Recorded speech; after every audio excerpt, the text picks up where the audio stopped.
Good evening, everyone. This side Shikha, your host for Krishi Manthan 30 Days International Summer School Training Program. It is India's largest training program jointly organized by Just Agriculture, Utkarsh PDKV Akola Incubation Center, and Shri Konda Lakshman Telangana State Horticulture University, Hyderabad. We will cover 25 plus modules related to agriculture and entrepreneurship. The stakeholders participants of this program are students, scientists, working professional farmers and industry persons.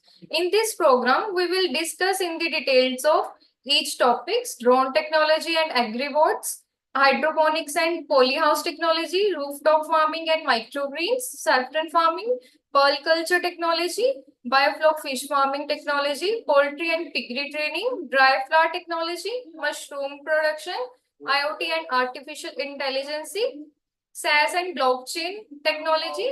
So now we welcome esteemed guest, Dr. Tara Satyavati. So I would like to share some of his achievements and insights. Dr. Tara Satyavati, she has completed MSc Agriculture in Genetics and Plant Breeding and PhD in Genetics from Indian Agriculture Research Institute, New Delhi. She has worked as project coordinator, ICR, AICRP on pearl millet, Rajasthan, and principal scientist in the division of genetics. Introduce minimum iron and zinc content in the promotion criteria in varietal release policy for the first time ever in the world and facilitated release of 35 hybrids and varieties with minimum 42 ppm and iron and 32 ppm zinc, leading to the nutritional security of rural masses, women, children, and the nation. As project coordinator, facilitate the release of technical recommendation, plant production, and plant protection. Develop product profile in pearl millet for different production ecologics research efforts addressing in pearl millet. Developed of material and technologies for very dry areas with rainfall less than 400 mm annual rainfall were taken up. She has published 140 research papers in reputed nation and international journals, 3 books, 24 book chapters. She has successfully guided 3 students for PhD and 8 students for MSc degree, currently guiding 2 PhD students at AU Jodhpur. Awards: Eminent Scientist Award, MS Swaminathan Award, Women Scientist Award, Outstanding Research Contribution in Pearl Millet Improvement in Country, and Outstanding Millet Scientist Award, Dr. Punjab Rao Deshmukh Outstanding Women Scientist Award. So it's an honor for us, ma'am. You are here, and I welcome you, ma'am. Yeah, thank you, madam, for a very generous introduction. I was asked to give a talk on about millets, how they're useful for food security and nutrition security. So I'd be giving a talk on that. So if you permit me, can I share my slides? Hello? Yes, ma'am. I'm sharing my slides. Are you able to see them? You're able to see them, madam? Yes, ma'am. It's visible. 1 second.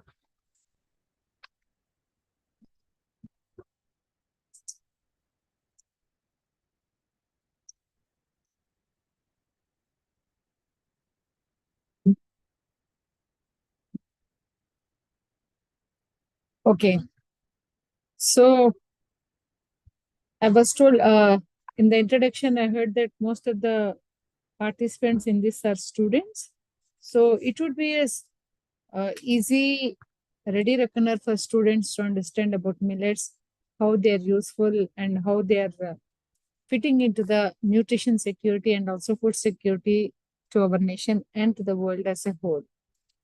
So if you look into these millets are a collective group of small seeded annual grasses that are grown as grain crops primarily on marginal land in dry areas of temperate, subtropical, and tropical regions.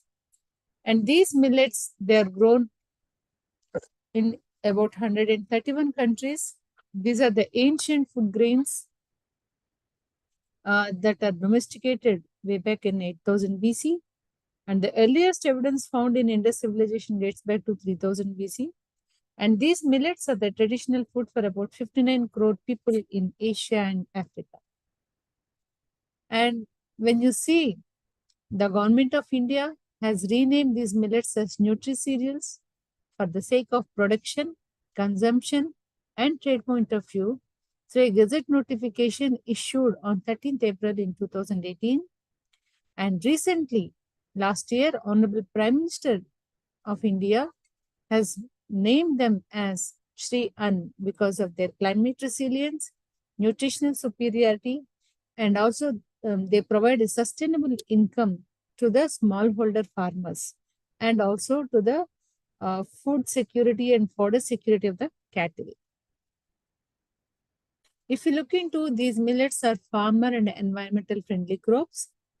For example, if you look into the water requirement of millets in comparison to other crops, here you see for sugarcane, it requires nearly 2,100 liters per kg. Rice, it needs 1,250 kg per kg of the grain to be produced. Whereas pearl millet, it requires about 350 kg.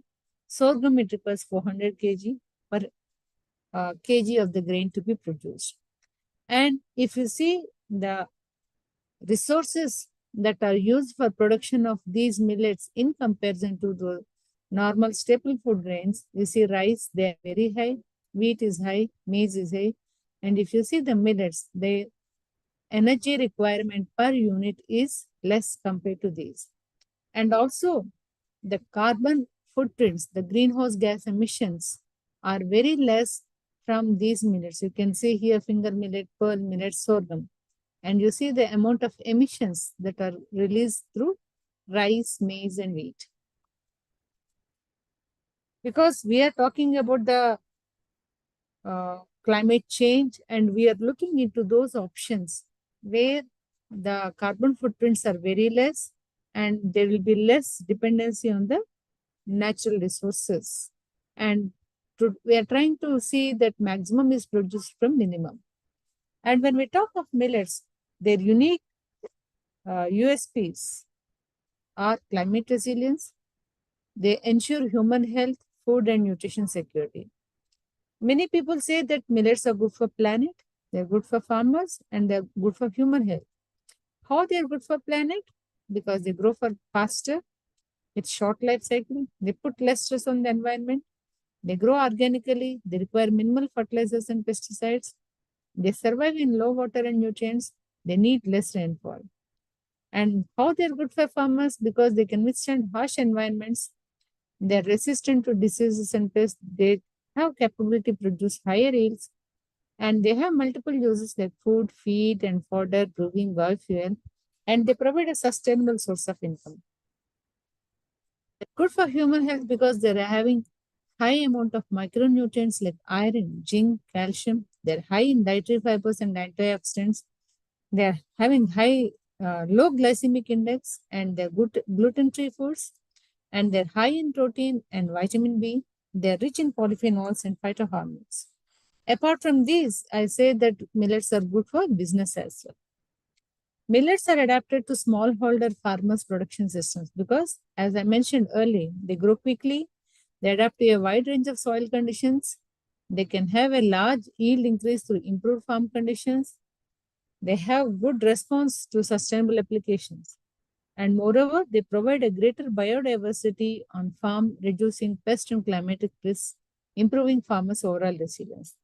Because of all these things, they fit into achieving our sustainable development goals like number 1, 2, 3, 6, 12, 13, and 15. And when you look into the anatomical things, these millets are physiologically superior because they are C4 plants. And most of the students, you understand what is the importance of C3 and C4 plants. And you also understand that C4 plants are having high photosynthetic efficiency and therefore their productivity is high with the low water usage and their mostly stress tolerant.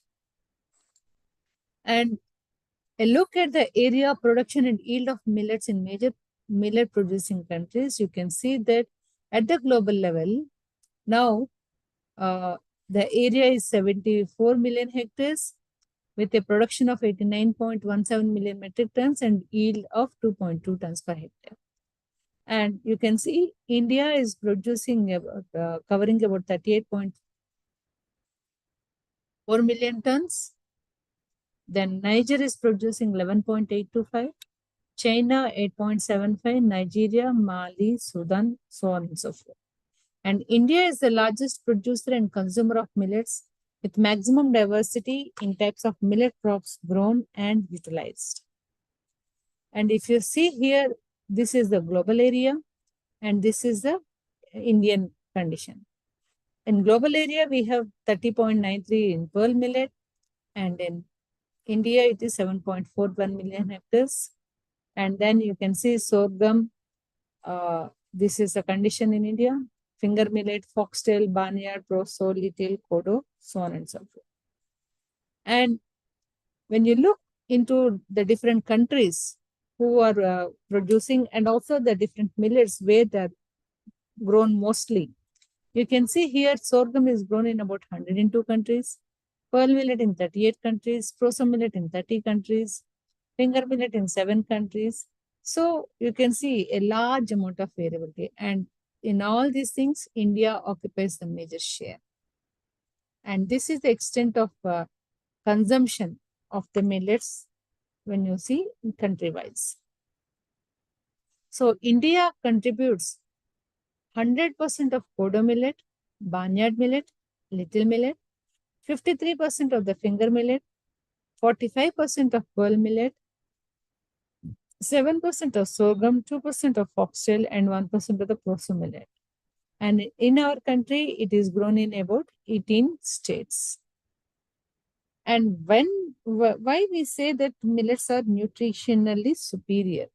If we have a look of different components like carbohydrates, protein, fat, energy, dietary fiber, calcium, magnesium, zinc, iron, the essential minerals and vitamins, you can see these millets are having superior quantity of these nutrients or micronutrients in comparison to our most common staple cereals like rice and wheat. You can see the amount of carbohydrate, the protein, you can see in proso millet, it is 12.5. Fat is high in pearl millet. Energy is high in pearl millet. Dietary fiber is high in pearl millet. Calcium is high in finger millet. Magnesium also high in finger millet. Iron high in pearl millet. Then zinc high in barnyard millet. Thiamine high in proso millet. Riboflavin and niacin again high in proso millet. So like this, different millets are having different kinds of nutritional superiority compared to our rice and wheat. Moreover, these millets are gluten free. You all know that in wheat, that is, when you are preparing roti, you find there is some sort of elasticity. So when you put a pressure on the atta ball, it expands. That is how it is made into chapati or roti. But here, and that particular property of wheat is because of the presence of a protein called gluten. And these millets do not have gluten. Nowadays, many people are suffering because of this gluten. They are having celiac disease and many other issues. So now people are looking for an alternative remedy for celiac disease. They are trying to avoid foods with gluten. That is why you find in now big restaurants, they have a section also called as gluten-free section. So millets fall under this category of gluten-free types. And because of all these different nutritional things, these millets are good for different body functions. That's why they are beneficial in detoxifying the body. They help in reduction of bad cholesterol. They prevent onset of breast cancer, help to prevent type 2 diabetes, help to protect against heart disease. They aid in treating respiratory condition. They help to optimize kidney, liver, and immune system. So they have a multifarious activities and they help in uh, providing good health to the human body. And if you see, these are the millet nutritional quality, major nutrients they have taken here: protein, fat, and dietary fiber. You can see different millets in comparison with wheat and rice. And the other things like calcium also, you can see it is high in finger millet. Because of these superiority things, these millets are called as nutrient-dense grains, and they are having high amounts of fiber, nutrients, iron, calcium, antioxidants, and they have low glycemic index. That's why they are good to address the lifestyle diseases like type 2 diabetes. For those people who are having gluten allergy, that is celiac disease, they're also helpful in addressing the issues like BP, bone issues, indigestion, and obesity. And that is why these millets are used as food to diabetic and celiac patients in most of the countries. And if you see the glycemic index here is for barnyard millet, it is 42.3, foxtail 54.5, pearl millet 56.6. You can see the different millets and their glycemic index. And on the right hand, you can see the percentage of population suffering from gluten intolerance. In India, luckily, we are not having that much problem. But if you see in other countries, in US, Mexico, Africa, Germany, people are suffering a lot. So that is why it calls for alteration of your food or altering of your diets and also the staple foods which we are eating to address this issue. And if you have a look at the utilization of millet grains in our country, previously, if you see this blue color is for human consumption, then startups or FMCG things, then this color is for feed, and then distillers, others, and exports. You see that the human consumption is more or less, sometimes it is reducing, again it is increasing. But the purpose for other uh, processes like startups or feed or distilleries and other things are constantly increasing in comparison to the previous years. That shows that the demand for millets is going to is increasing, and it is going to continue for quite a long time. Now, not only for food, these millets can be used for biofuel, they can be used for starch production, and they can also be used for animal feed. Since biofuels are depleting rapidly, you also know that our recent last year announcement, government is planning to have blending of ethanol in petrol, and now people are looking for those sources where they can come get bioethanol. So the one source is maize, the other source now people are looking for sweet sorghum. And then starch production, mainly people get starch from maize and other things. Now people are trying to get starch from millets also. And starches are useful in making your puddings, jellies, desserts, caramel, and preparation of adhesives, drilling fluids, biodegradable plastics, gypsum binders, many things. And then you have these animal feeds, which you can see they can be either pelleted or can be made into silage or many other things. And government is coming up with many incentives as well. Now, when we talk of millets as a major source of quality cereal fodder, we need to look into the forage quality and then how the millet fodder production is happening. And then the type of fodders we get from millet. You can get either green forage or the stover from millets. And these millets provide green forage during summer and kharif.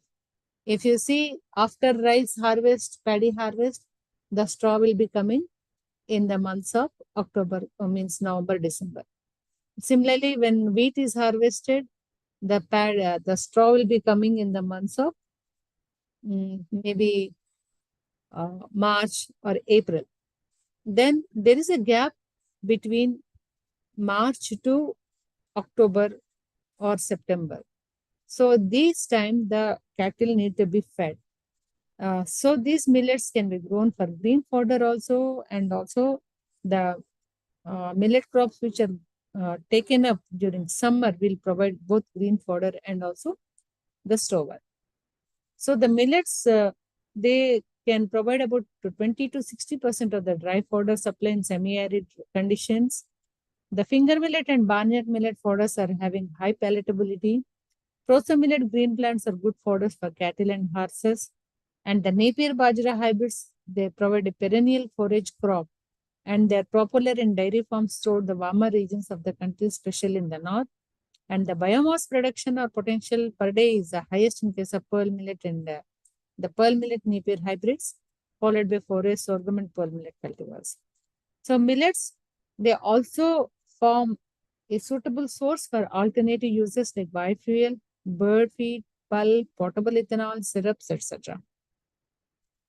And if you see the annual cereal forage crops, area, yield, and seed market estimates in our country, the annual forage sorghum demand is in 3,200,000 hectares. That means 3.2 million hectares.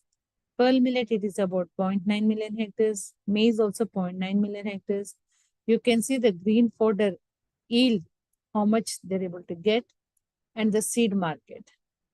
And also there is a demand for this, I mentioned Napier pearl millet hybrid, because the farmers would be able to get around the year supply of green fodder, and they are popular with dairies in tropical and subtropical regions. They're drought tolerant, they can be grown under irrigation, and for more biomass production. They have highest forage production per day and feasible to go up to 2 to 3 years under good management. So if you plant them for once, you can continue them for about 3 years, and they provide you good quality cereal fodder. And other fodder crop, pearl millet, bajra, again, it is one more widely adapted crop. It has great tolerance. It has high biomass potential, short duration, rapid growth, high tillering ability, high regeneration potential, high fodder quality. And then it has absence of anti-nutritional factors like hydrocyanic acid, which in some cases in sorghum is an issue. And it can be used for green fodder and silage, very few diseases and insect pests, and possibility of producing mean-style hybrids. And also the forage from small millets, no exclusive forage type varieties are available, but most of the varieties are mostly dual purpose, means the varieties that are developed are grown for both grain and also the fodder. And then when you grow finger millet under irrigated condition with proper management, you can get 12 to 14 tons of green fodder per hectare within a span of 2 months.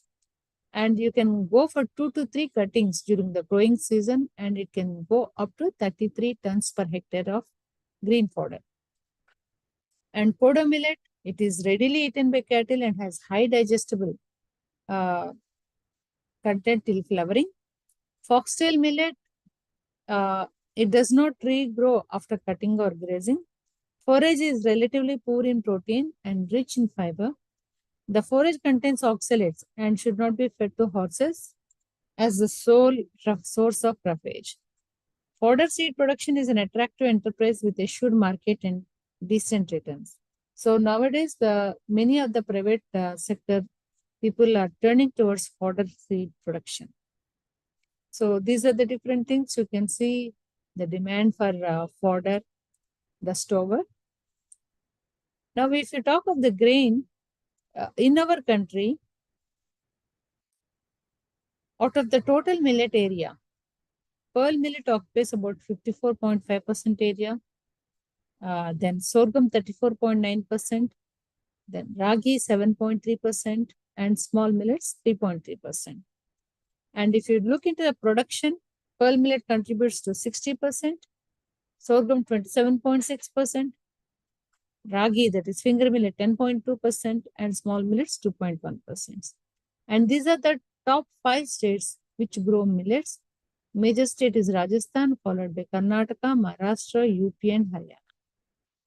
And you all know that last year the government of India has taken, we have all around the globe, we have celebrated International Year of Millets. Before that, the government of India has taken a number of initiatives to promote millets. So way back in 2018, I have shown in my first slide that the government of India has notified the millets as the nutri-cereals, and then it has been, that year has been declared as National Year of Millets, and the submission was implemented under National Food Security Mission in 14 states in 212 districts to promote millets. And then in 1819, 25 seed hubs and 18 breeder seed production centers were established. In 2021, India has proposed to United Nations General Assembly to declare 2023 as the International Year of Millets. And in 2022, about 378 farmers producers organization and 500 startups functioning with millet value chains are established. So 2023, in 2021, United Nations General Assembly declared 2023 as International Year of Millets. Last year, we celebrated International Year of Millets, and Government of India has decided to celebrate International Year of Millets to make it a people's moment, so that the millets, recipes, value-added products are accepted globally, and these millets are brought back to the plates of the citizens of this country. And I also mentioned that Honorable Prime Minister has renamed or rebranded these millets as Shri Ann, because they provide a big foundation for chemical-free farming. They help in fighting climate change. They felicitate the tribal communities. They are a door to prosperity for the small farmers of the country. They link the villages and the poor, and they are a medium of holistic development in the country. That is why they are rebranded as Shri Anna. And to attain the goal of the International Year of Millets, so a 7-pronged approach was taken to put millets on every plate. So what they have done is, first they have started creating awareness creation, branding, labeling, and promoting. Then they started popularizing and promoting the nutritional and health benefits. Value addition, processing, and recipe development is taken place. International outreach of millets happened. Policy interventions for mainstreaming of millets took place. Efforts for enhancing production and productivity are also on place. Then entrepreneurship, startup, and collective development for penetration of these millets into the masses also have been taken up. And in the last year, Honorable Prime Minister of India dedicated Indian Institute of Millet Research as the Global Center of Excellence on Millets on 18th March 2023. And this is the Indian Institute of Millet Research. The millet improvement in India mainly takes place at this place through different centers located in different parts of the country. We have Indian Institute of Millet Research, this particular one. We have regional stations, one at Sholapur in Maharashtra, one at Barmer in Rajasthan, and then one off-season nursery at Warangal in Telangana. And not only these three, we also have All India Coordinated Research Project on sorghum and small millets, All India Coordinated Research Project on pearl millet. And through these, we have 18 different research centers located in different state agriculture universities, working on 18 centers in sorghum, 13 centers for small millets, 12 centers for pearl millet. Till date, we have got a number of varieties developed and technologies developed through these, because we have a multidisciplinary, competent, scientific, and technical team working in these different centers. This bottom one is our upcoming Global Center of Excellence on Millets, and this is in the development stage. And whenever we talk of millets, people say that before Green Revolution, the area of millets is very high, and it was something about Nearly, you can say that before independence, it was about 35.5 or 36 million hectares. Now, if you see, the area has come down. But if you look into the production, in spite of the decrease from here to here, the production is almost the same. That means the area has reduced by half, but the production remains to the same extent. That means the production has been doubled. And if you look into the productivity per acre, per hectare production, if you see, it is constant, this green color line, it is constantly increasing. So in spite of the decrease in area, the production remained constant and the productivity increased. You can see here, total area decreased from 34.8 million hectares to 13.6 million hectares. And then the sorghum area declined from 17.9 to 4.9. Finger millet declined from 2.25 to 1. And you can see which are the crops which have maximum decline. Sorghum, 70% decline. Small millets, 90% decline. Finger millet, 53% decline. Then pearl millet, 33%, that is bajra. And the states which lost this area are, these are the states. And why they have lost the area is because in those areas, other crops like maize, cotton, sugarcane, because of the availability of more rainwater and more uh, hybrids and other things coming up in cotton and maize, these crops have been replaced by millets have been replaced by these crops. Now, in spite of this, just now I mentioned that there is a decrease in area, but on the other hand, if you see the productivity increase in pearl millet, in spite of 68% decrease in area, the productivity increased by 166. Pearl millet, 20% decrease area, but the productivity increased by 345%. Finger millet, 163. Small millets, 118% improvement is there. And this one example I just wanted to show, this is the pearl millet area production and productivity. You can see the area we tried to take from 90s. From 90s, it was around 10.03 million hectares. Now it is about 7.37 million hectares. And if you look into the total production, the total production at that time was 4.67 million hectares, and now it is 10.67 million tons. 4.67 million tons, and now it is 10.67 million tons. And the productivity, that is in kgs, if you see this orange color thing, you will see that time the productivity is 465 kg per hectare. And now it has gone up to 1500 kg per hectare, nearly 1449 kg per hectare. So that is the thing.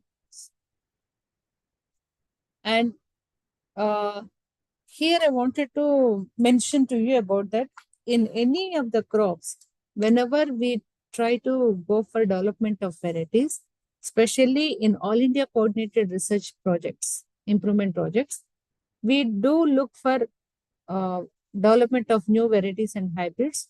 The major characters we look for are yield, then resistance to diseases, pests, and other things.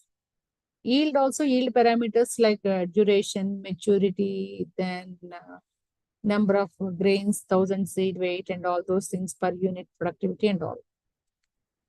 But as I mentioned that our millets are having high nutritional superiority, especially in case of pearl millet, they are rich in iron and zinc. So we thought that along with yield superiority, we should go for nutritional superiority. So because there is a call from the government that we have to switch from food security to nutritional security, transformation from food to nutritional security.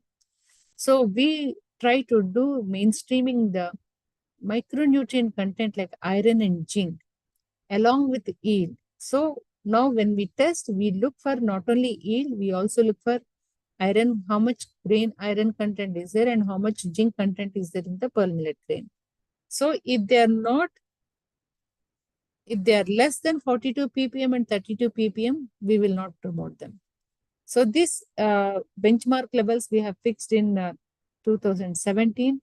And this is the first of its kind policy in the world in cultivar development. And till date, we have nearly about 40 hybrids and varieties with high amount of iron and zinc. You can see some of them have even iron 77 ppm, zinc 39, iron 83 ppm, like this.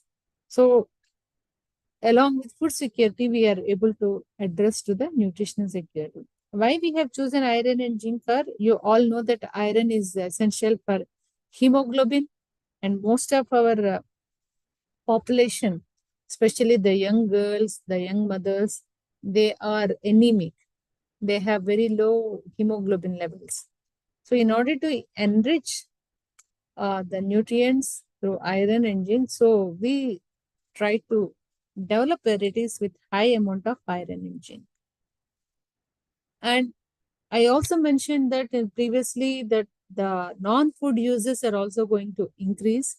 Nowadays, if you see the non-food use, pearl millet, it is going to around 60%, sorghum 45, finger millet 95, and small millets still they're trying to. And also in India, because there is a decline in area compared to the pre-green revolution times, people are now looking back of how to improve increase the area of these millets. So one option is we can go for rice fallow management, where we can tap these areas of in eastern regions like UP, Eastern UP, Bihar, Jharkhand, West Bengal, and then Northeast Hill regions, we can get about 0.54 million hectares. In central region, we can get about 5 million hectares. And in coastal region, we can get about 1.52 million hectares. So if we are able to capture this, we can gain 11.65 million hectares for millet cultivation. And our experiments also have shown that the rice fallow or millets, sorghum story, they are really giving good results.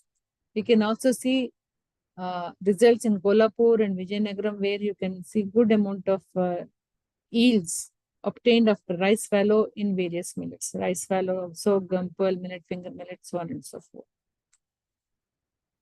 And one more opportunity we see is in spring or summer. In states like Gujarat and southern Rajasthan, where after harvesting of potato, the farmers are trying to take up pearl millet on the residual nutrients. And in summer, the pearl millet can withstand high temperatures.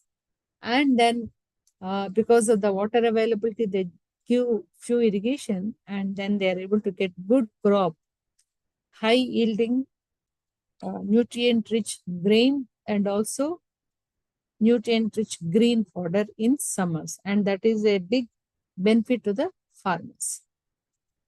And not only these, there are different policies for promotion of millets.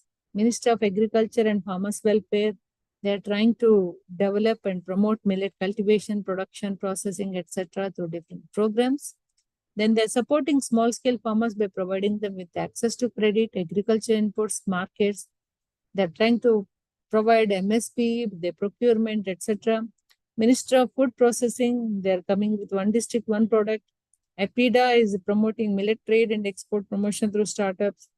Then Ministry of Rural Development, Ministry of Health and Family, Women and Child Development. They are trying to do nutritional evaluation, health benefits assessment and promotion in public funded programs. Ministry of Tourism, Ministry of External Affairs, Finance, Commerce, etc. They're coming up with many things. And also apart from this, we have a number of state millet missions. Looking into these things, there are many factors that are promoting millet trade. I mentioned in my previous slides that now consumers are becoming health conscious. They're growing. There is a big demand and inclination towards healthy foods.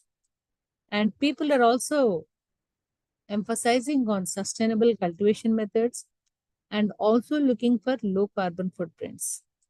And on the other hand, along with this, they're also looking for high nutritional value, foods that have high health benefits like phytonutrients and phytochemicals that can fight several diseases. And then they're also trying to uh, see high product price in comparison to wheat and rice. That is a one issue that is right now troubling and bothering people. If you look into all these things, there are big export opportunities for the value added foods, beverages, millet starch, and seed sector. So, looking into these things, uh, we are focusing again on millet processing and value addition. If you might have seen the millet grains, these millets are very small in size.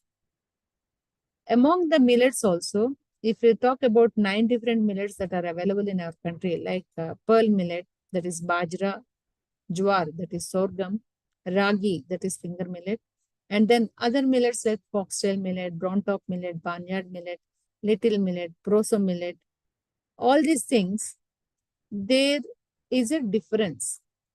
The major millets like bajra, sorghum, finger millet, you need not remove the outer husk. The seed coat need not be removed, and that is edible. Whereas in other millets like foxtail millets, kodam millet, barnyard millet, little millet, proso millet, brown top millet, these millets, there are outer coverings of the seed. That is, the seed coat has to be removed. And the number of layers in the seed coat also vary from millet to millet. In kodo millet, we have 7 outer seed coat layers which need to be removed. So that means there is a lot of drudgery and time in processing these. There is no machinery available previously. Now we have come up with different machines. Machinery validation was taken up, standardization was taken up, and these millet processing facilities are set up at different places. And also, if you have to remove the outer seed coat, you need to go for polishing. And how much you need to polish, because it varies from millet to millet, that needs to be standardized. And also, shelf life is an issue. Those things need to be addressed. And apart from these, after developing these processing facilities and other things, now we have come up with different technologies to come up with different food types. Like you can go for uh, milling, you can go for extruded products, you can go for development of puffs, you can go for development of flakes, you can go for baking, you can go for mixes, flakes and other things. Then you can go for express foods, you can go for beverage development, you can go for plant-based proteins, you can go for development of express foods and then nano starch from these millets. Apart from these, one side we are talking of processing, on the other side we're coming up with technologies, and then on the third side we are trying to validate the nutritional and health benefits. Unless and until you have scientific backup, we know that our ancestors and our predecessors, our forefathers, our grandmothers, they were telling that these are good for health. But when they say we don't listen, we ask for the validity. And those nutritional and health benefits and their validation is also being taken up by us. And these are the different equipments for primary processing. And then from primary processing, we have different levels of processing. You can go either for primary processing, secondary processing, or advanced processing. In primary processing, after that, you can go for development of flours or semolina or dehulled grains. In secondary processing, you can go for flaking, baking, extrusion, puffing. In advanced processing, you can go for development of dairy analogs, meat analogs, composite foods, nutraceuticals like that. All these things can be done.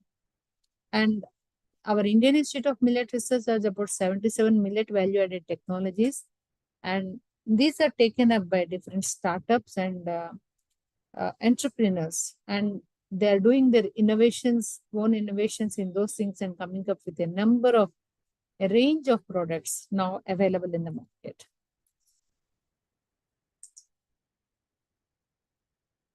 We are also trying to go for nutrition profiling and identify nutritionally superior varieties. And then we're identifying product specific cultivars that would be suitable for either flaking, baking, puffing, because when we go for commercialization and scaling up, we need to have those things identified. And then we are also identifying cultivars that are suitable for roti making, parboiling. Then we are also diversifying our technologies, starting from semolina to analogs. Then, as I mentioned, that these millets do not have gluten; these are gluten free. So, if we have to develop some products, we need to go for alternative methods like starch manipulation, gelatinization, and then we're trying to come up with composite foods, plant proteins, etc. We have a number of technologies like puffing, flaking, baking, cold extrusion, hot extrusion, fortification, instant mix development, recipes like this. And we have come up with a number of recipes, like contemporary recipes, traditional recipes, international recipes. You can see contemporary recipes like our breakfast recipes, main course recipes, snacks, sweets, desserts. And in traditional recipes specific to different states, you also see, you can see paneer tikkas or sushi or different kinds available. And then in international recipes suited to different countries or continents. So all these things are available. We have come up with a number of international recipes, 108 recipes that were prepared from Asian cuisine, American cuisine, European cuisine, African cuisine, Australian cuisine. Then traditional recipes, more than 600 plus recipes developed for different segments. And IIMR has its own brand called as Eat Right, and you can see these products available even from our millet shopee that is there in our institute. And we also have come up with the different policy papers like white paper on millets, strategy position paper for planning of actions and programs. We have a technology business incubator called as NutriHub, where we try to go for backward and forward linkage for promotion of millets, keeping the farmers in the center. So we look for entrepreneurship development. We also look for food processing, R&D, quality control, promotional activities, and consumers. And we are also involved in development of food standards and grades with the Food Safety and Standards Act, the Food Safety and Standard Authority of India, that is FSSAI. And we have come up with different information and standards. Last year, you all know that G20, India has taken the precedence of G20 meetings, and there were a number of meetings conducted all over the country. As part of that, the agricultural ministers, these are all the agricultural ministers of different G20 countries. They visited us, they looked at, they went into the farms, they saw the cultivation things. And we also have come up with different products of the popular products of these different G20 nations, and we prepared the millet versions. And they were so happy to see them, and everyone relished those products. And a number of startups and entrepreneurs also have displayed their products and other things to the ministers, and many things were done during that time. And also from that, in the G20 initiatives, there was one program called as Millet and Other Ancient Grains International Research Initiative. This is one of the outcomes of the G20 meetings in the country. And during a meeting of agriculture chief scientists, this point has been proposed and it was accepted. And Indian Institute of Millet Research is the secretary office, the secretariat for this Maharishi, and a lot is going to be done through this. We are trying to rope in different countries for the research and other things. And as I mentioned that the Indian Institute of Millets has been elevated to the Global Center of Excellence in Millets. And through this, we are trying to take up various researches, different aspects on millets through these 7 verticals. And this is our upcoming world-class research facility for millets. So eat millets and stay healthy. Thanks for your kind attention. Open for questions now, if you have any. On behalf of everyone here, I want to say big thank you, ma'am. Your contribution made this session extraordinarily meaningful and memorable. So, dear participants, those who are interested to ask any question or have any query, please ask in our chat box.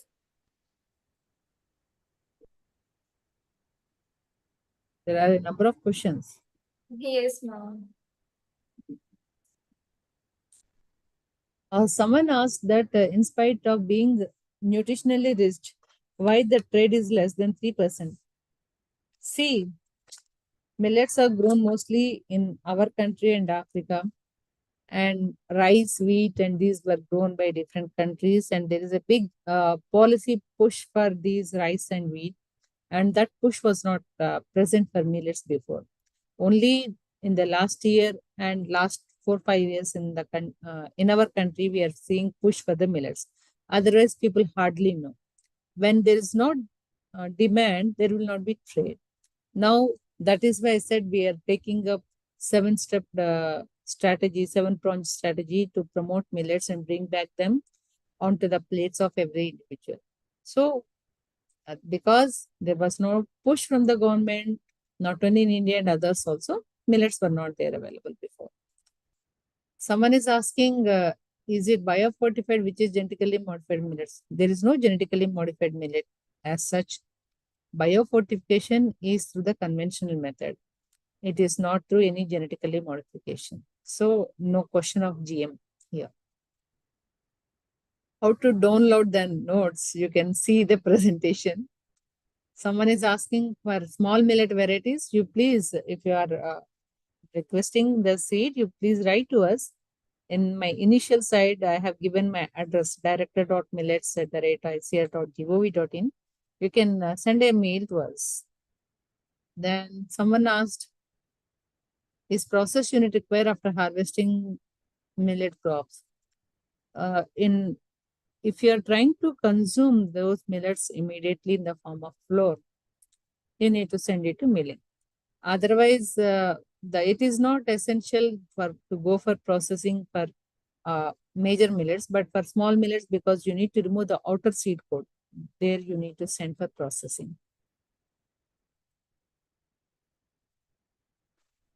Someone asked, is sorghum poisonous if immature? There are certain cases of hydrocyanic acid presence in some varieties of sorghum, but now when we are developing for fodder purpose, green fodder and forage purposes, we are trying to see that the hydrocyanic acid is removed or reduced. So it is not, you can say that all sorghum types are having hydrocyanic acid. No. In some cases it was, but now there are varieties with minimum or less amount of hydrocyanic acid. Someone is asking, is there any tool to check ppm in millets? Generally, the grain, iron, zinc, etc., we are estimating using non-destructive method through our XRF. That is a high-end equipment wherein you put some sample. The sample preparation for this also is a bit tedious. Means there should not be any contamination with aluminum or dust and other things. So the threshing of the grain also has to be done separately, and those things are done separately. The machinery, the equipment is available. Someone is asking, they want to learn more about millets in the terms of entrepreneurship. Yes, we have our Nutri Business Incubator called Nutri Hub, wherein we call for startup ignition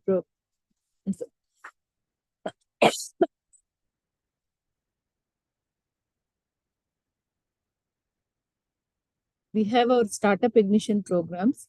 You can visit the website of Nutri Hub and you can get good information about when these startup ignition programs are there. And we are handholding a number of startups. Till date, we have handholded more than 400 plus startups. And most of the millet production means the millet products which are there in the market, value-added products, they're coming from, they have some or the other link with NutriHub and IMR. Someone is asking that how do regular consumption of millets influence blood sugar levels and insulin sensitivity? See, whenever we talk of diabetes, sugar, you might have heard that doctors say that you should go for low glycemic index foods. Glycemic index means the amount of sugar released, that is the glucose released into the blood after we consume the food, after that it is digested and that is released into the blood. The glycemic index for rice and wheat is high. The glycemic index for these millets is less. So we need to see that the millets have less glycemic index. So you need to go consume. When you consume low glycemic index foods, the the release of the glucose into the blood is moderated. It is slowed down. That's why the patient with diabetes will not be suffering with a glucose spike. Someone is asking, is there any side effects of millets rather than health benefits? The response varies from individual to individual, but most positive effects are seen. There may be one or two, few people who are not able to digest or who are not able to, their bodies are not suitable for millets. That varies from individual to individual. How to do business like millet shops? Is there any funding provided by government?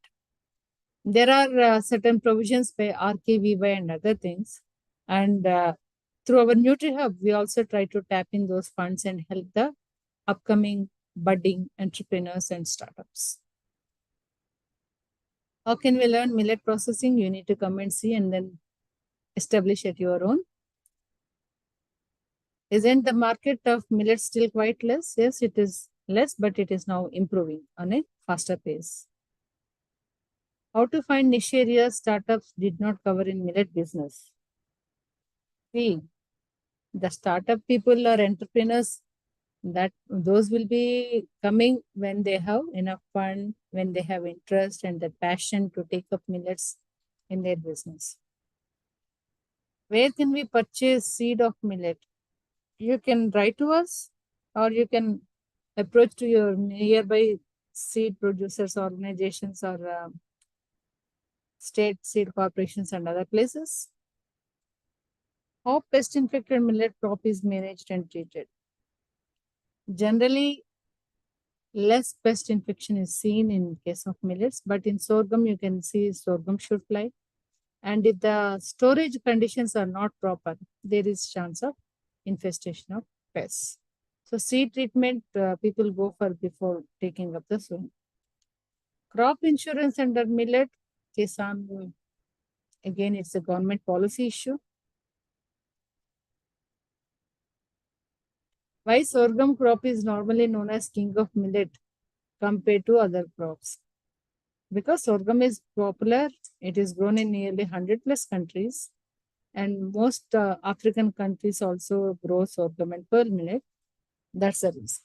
Otherwise, all millets are equally good.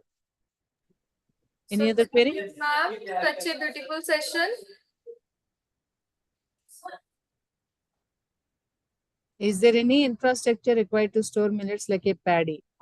You need to have proper conditions with less relative humidity and moisture. So if you are able to develop such conditions, you can store. So thank you, ma'am. Such a beautiful session. Thank you. So I can log out now.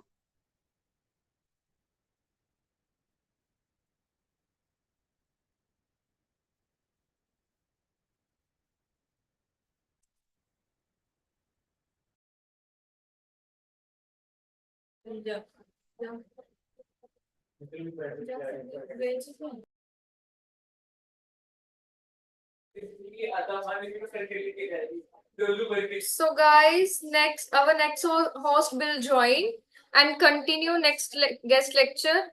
Over to Madhvi. Thank you.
So, good evening, everyone. This side Madhvi, your host for Krishi Manthan, 30 Days Summer School International Training Program. So, I would like to welcome our esteemed guest, Dr. Sarvan Sir.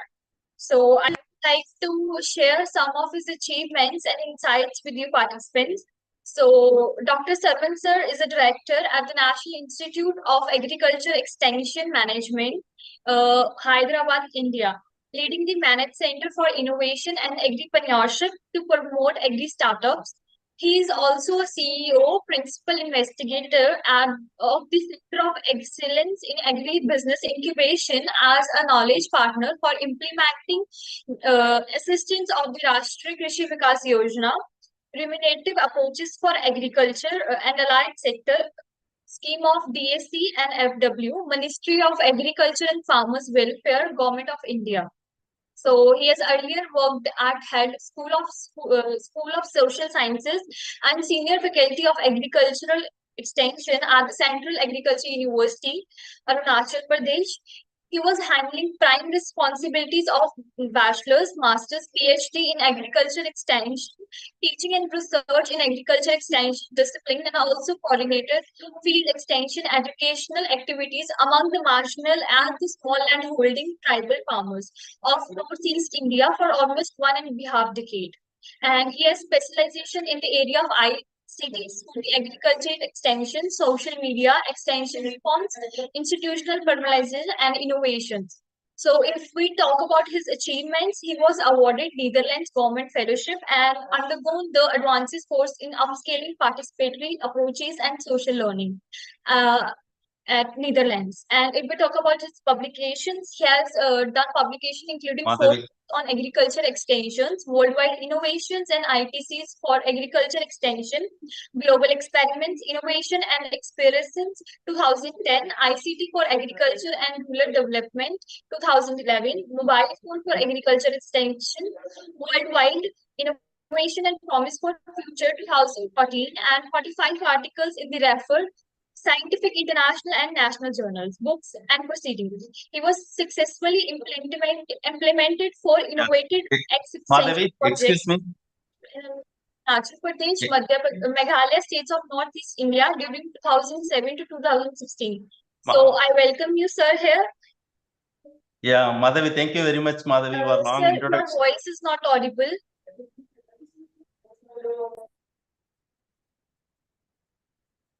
Okay, it is not coming. Voice is not audible still. Sir, still your voice is not audible to us.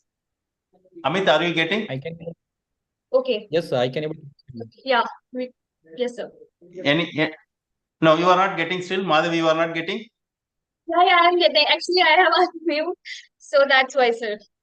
Okay. Thank you, Madhavi. Thank you for your long introduction. Thank you very much. And I am joined with my colleague, Mr. Amit Kale. He is MBA graduate and he is working in startup ecosystem almost last 8 years. And he is part of our managed incubation center, and he is leading the managed center for incubation along with the team members. And we will share, and my colleague will talk about all agri startups and agri innovation incubation ecosystem, what we are doing at Manage and also across the country through RK of the.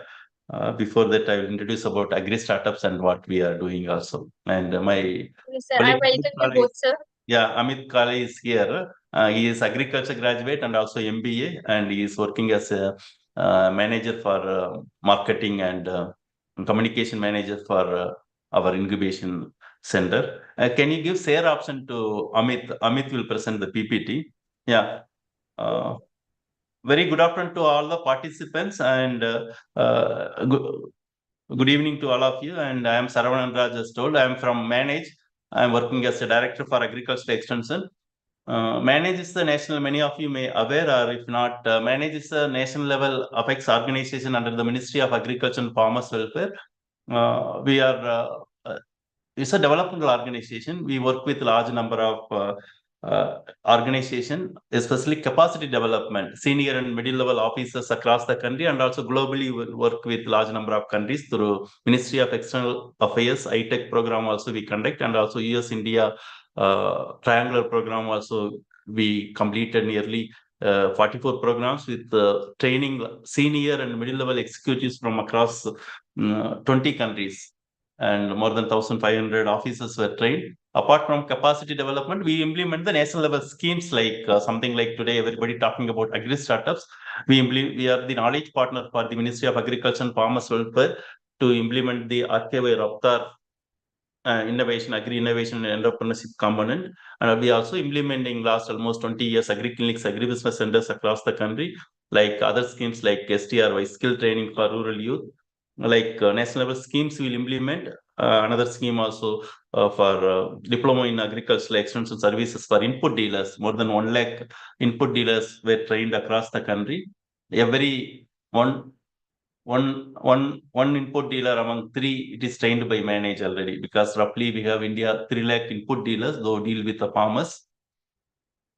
And we also having other programs and also educational programs. We run agribusiness PG diploma in agribusiness management last 27 years. Large number of our alumni are in the many of the agribusiness companies. With this connection, and we will today talk about agri startups ecosystem and how, as you know, in the country, more than 1 lakh 40 startups are emerging in all the sector. Agriculture alone, we might be having more than 7,000 agri startups. Under the Ministry of Agriculture and Farmers Welfare, RKO Raptar having the network of 29 centers across the country. And last 5 years, all 29 centers train more than it is almost 3,000 to 4,000 agri startups. Out of them, 1,500 startups are funded, and they are working with large number of farmers across the country in all the states. And we also work with large number of other developmental partners. Agri startups now recently also we added something like student entrepreneurship component also. There we are supporting students through the funding support from Ministry of Agriculture and Farmers Welfare. At Manage, we started Agri-Business Incubation Center, Manage Center for Innovation Agripreneurship. We started in 2016. Today, we host nearly 425 startups, Manage itself, not including all our partners, 425 startups, and 1/3 of them already funded by Ministry of Agriculture and Farmers, the tune of more than 17 crores we funded. And our startups work across the country, almost all the states. They work with large number of farmers and other organizations. What type of programs, what type of support we are giving, and different type of startups, and most of the information available our website also. My colleague will take about what type of activities we are doing at our incubation center, what type of support available for the people who want to start agri startups or entrepreneurship, and what type of programs. And also we work in Malawi incubation center across the nation. We are globe. Malawi also we are having separate incubation center. That those experiences also, where my colleague Amit will share. And also we funded large number of through Ministry of Agriculture and Farmers Welfare, funded large number of startups, and many startups are doing good. Some of the examples also you will share. Otherwise, all the startups are information put at our website. You also saw about our website. We also conduct something like Saturday webinars. Maybe globally one of the longest webinars are conducted. Last 3.5 years, every Saturday, 11 to 12, if you see, there is a webinar for the agri startup ecosystem. Anybody can participate. It is open to all. Anybody can participate. 199 webinars or weekly webinars are completed. Next Saturday we are conducting 200th webinar. Like we do many other programs, all the programs, other activities. My colleague Amit will share, and anybody can reach us with through any email, anything, and we'll happy to help. With this, I request my colleague Amit to continue with the presentation. Please, Amit. Yeah, thank you, sir. First of all, thank you so much, the all team of Just Agriculture, for giving the opportunity to share the practices which are we followed at Manage and Incubation Center. And thanks to Dr. Sarvanraj sir for set up a tone about this today's session at the very late evening. But I hope you'll get the more insights from our session. And I'm just going to echoing the same thing what the sir mentioned in his brief introduction. So I'm just quickly going to the topic. So before to jump into the main topic, everybody's talking about the startups and all those things. And I hope maybe during these sessions also you got to know about what is the startups. So I'm just just clicking the next slide at what is the definition as per the Startup India they have given to us. So mainly we are dealing with the startups which are fit into this category or the as per the definition.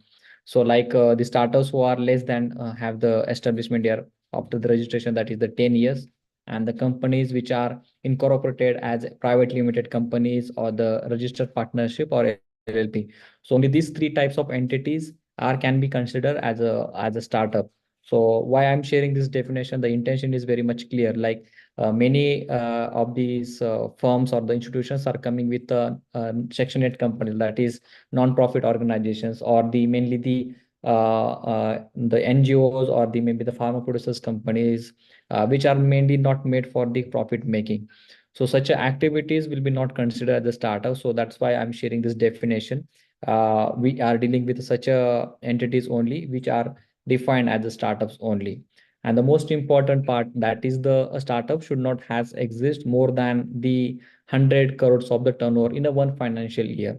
So of course, for the small startup, it is not possible to get the 100 crores of the financial transactions in a year. But like a startup called Krutrim, which is from the Ashnil Gaur, which is able to become the unicorn in a small time of span. So some startups are able to achieve it, but the ministry has given very clear definition about the startups. That is the startup should not be more than 10 years old, has this kind of three different entities which I mentioned earlier, and less than 100 crores of turnover. Of course, the startup should has the innovation also there.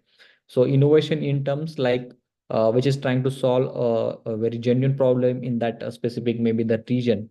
Like I will put it in with the example like Ola is there already, like Uber already there with the same business model. Ola comes, but Ola has not that much penetrated when the Uber was there in the market. So with this point, like Ola comes into the picture. In a similar way, like Flipkart is also comes with the same model of the Amazon. So Amazon's more business model replicated by Flipkart, but Amazon's reach was not there in the market. So that's why Flipkart come up with the same model. So innovation, I what it means that as per the requirement of the your area or where the startup has the potential, to generate the business and having some impact, socio-economical impact. So such a entities are can be considered as startups.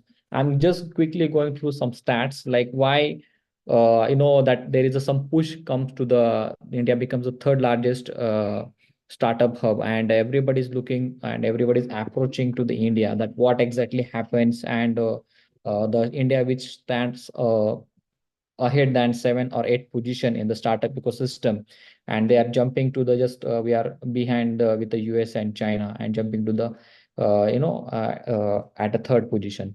So you can see that the in 2014 onward there are initiatives called the Startup India is comes into the picture, and very structural definitions are comes, and with the help of n number of incubators. Like we are one of the incubator which is supported by the Ministry of Agriculture. Like us, other incubation centers are also there in the country, which are mainly supported by maybe from the Buyer Act, that is the with the help of Department of Science and Technology, or maybe by the NABARD, they have their own incubation centers set up in place. Maybe Niti Aayog, they have their AICs called Atal Incubation Centers in place. So like that, after 2015, there is a more push happens towards creating that atmosphere across the country and getting supports at a one place to the startups who are getting the mentoring support, maybe lab or maybe the technical support or in terms of funding support. So that's why this is not a years or a single night journey. This takes its own efforts, own time, and that's why we are at third positions. And now the globals is looking for towards the India, that how they are able to do it. It's just because of the initiatives of the entrepreneurs like you who are joined us today, and of course the ministry's vision there to support the budding entrepreneurs. These are the few stats. I'm not just I just go quickly through it, but a very important point would like to discuss is that this number 136K is now just it's a dynamic number. This number should be goes close to the 145K also now if you go to the DPIT registered startups number on Startup India. So what exactly the DPIT recognized startups? Like everyone now has the unique identity number with the help of Aadhaar, where government is able to track like how are the transactions, like myself, Amit is doing, how much funds he own, whether he's paying tax to the government or not. And the government has access to all the informations which is related to the Amit. So in a similar way, DPIT is kind of one tracking mechanism for the registered startups, which is available with the ministry. So they get to know that how the startups is performing, how much transactions are happening, how much impact they are able to generate. So that's why this DPIT registration is there. Now the question is that is this number is very less? Yes, because it's a voluntary registration that anybody wants to register DPIT register, they can register. If they don't want, they can't. But there are some advantages are there, like Aadhaar card. If you have, then only you are able to get the government benefits. In a similar way, if you are a DPIT registered startup, then you will get the good funding, as well as the other financial supports and the mentoring supports as well. So we in that that with that lollipop, actually you can say the startups are tends to register themselves for the DPIT registration certificate, along with the three different legal entities which I mentioned in my previous slides. So currently in India, if we can see, we have close to 150 unicorns, and some are in a pipeline becomes semi-cons in very soon club.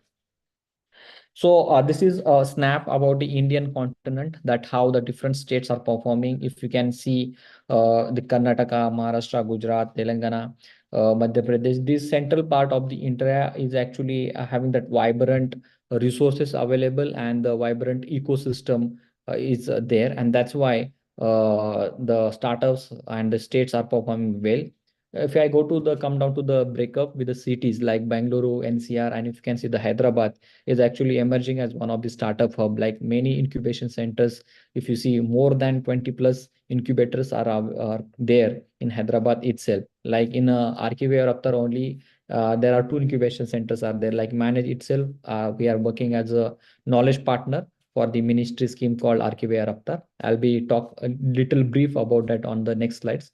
And along with the Manage, our partner RABI, that is the IMR, Indian Institute of Military Research. We called it as a NutriHub. So like that, in Hyderabad itself, more than 25 plus incubation centers are there, which are actually, contributing towards developing this startup hub in India.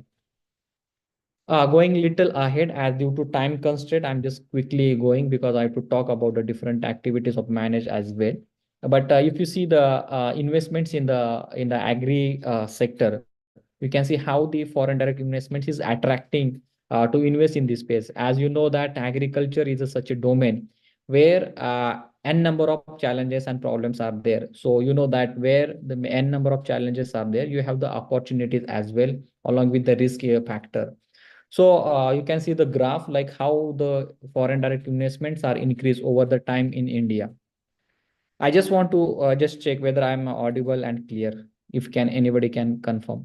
Yes, sir, you are audible and you are clear. We can see your PPT also, sir. And I hope the space which I am going, it's fine. Otherwise, it will be so hurry because the Yes, time. yes, sir. Yeah, fine. So yeah, thank you for Madhvi for confirming. So if you can see the sectors where these investments and startups are coming. So these are the very few sectors which are mentioned in the PPT. So mainly the thing, if you can see the market linkages, like which is mainly reflect to the supply chain management, like dealing with the farmers and with the consumers at the one end. So many startups are coming in this space, and if you can see the opportunities, if you talked about the 2025, it is reached to the $12 billion of the market is there for these startups. And I would like to proudly say that one of the startups called, you can see in the list, that is Vehicle, which is supported by the Manage at a very early stage. Now they are becoming a very good company, maybe the unicorn very soon. Another sector where the many startups are coming, or maybe the budding entrepreneurs are trying to trying their luck in this sector, that is the precision farming. So in nutshell, what is precision farming means? The use of the technologies, that may be the drones, maybe the IoT devices, maybe the robotics, farm mechanization. So it's this precision farming belongs to the technology. Although you know that India is such a market where the technology acceptance for the farmers and is very less, but of course, slowly the farmers are starting using it. Like initial days, if you know that drip irrigation is very new to the India, which is brings from the Israel last 20 years back. But slowly farmers are realizing that importance of that technology. We should go with the technology if you are want to avoid that risk factor, maybe due to the climate change or maybe due to the changes in the market or something. So to avoid that risk, many startups are coming and with the precision agriculture solutions, and they are trying to giving the solutions to the farmers. So one of the startup which you can see the Fussel, you might be heard about this startup from the Bangalore. They are one of the incubator of the Manage, although they're not get the grant because it's a big company, but Manage has provided them a very initial days the support for the their startup company. And of course the Cropin, the Stella app, you must be heard about these companies. Like Cropin is into the taking the satellite images and providing to services to the farmers. Stella is the another IoT based application. They are providing services to the farmers. So these startups are coming in these areas. Going little faster ahead, the farm management and inputs, because you know that input is such a thing. Still, farmers are facing so many issues. Like now, this is the rainy season. Farmers are looking to get the fertilizers, or maybe they are looking for borrow the loans, or maybe they are looking to get the seeds on time. But unfortunately, due to the system in place, they are not able to get it on time. Maybe they are looking for getting the specific seeds. So that's why many startups in agri input sector, like you must be heard about the AgroStar, DAY-10, such a companies are coming in this picture, in this segment, and they are trying to provide inputs to the farmers at their steps. Like BJEC is one of the startup which is funded under Archivia Raptar program. They are providing the financial credits to the farmers, because you know that how much important getting the loans on time to the farmers. Of course, the mentality and the tendency is the different things are there, but we not should talk about that. But the finance is such a things where some farmers are really want it on time, and that's why such startups are coming. Like one of the startup from the Manage itself, Finsist, they are into the providing this credit on time from the banks to the to the farmers on that. So such a startups are coming in this segment as well. Like Agri Finance, Jai Kisan, I also mentioned here.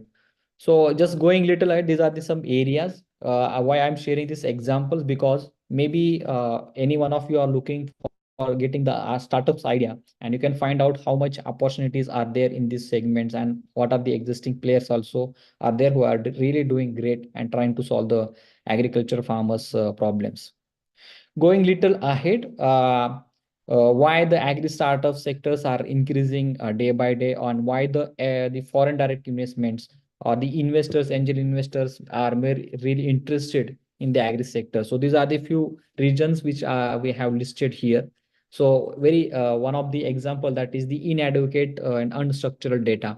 Like if I ask you somebody that today the onion prices are just close to 50 rupees kg, or tomato prices are close to 80 rupees a kg, what will be the price for the next another month? So for that reason, I have to go to the past trend analysis, and then based on that, I can do the forecasting. But whatever data I'm using for the forecasting, maybe it's a secondary data, and I cannot totally rely on this data, which is mainly published on the governments or maybe the private institutions, because it's although it's a secondary data.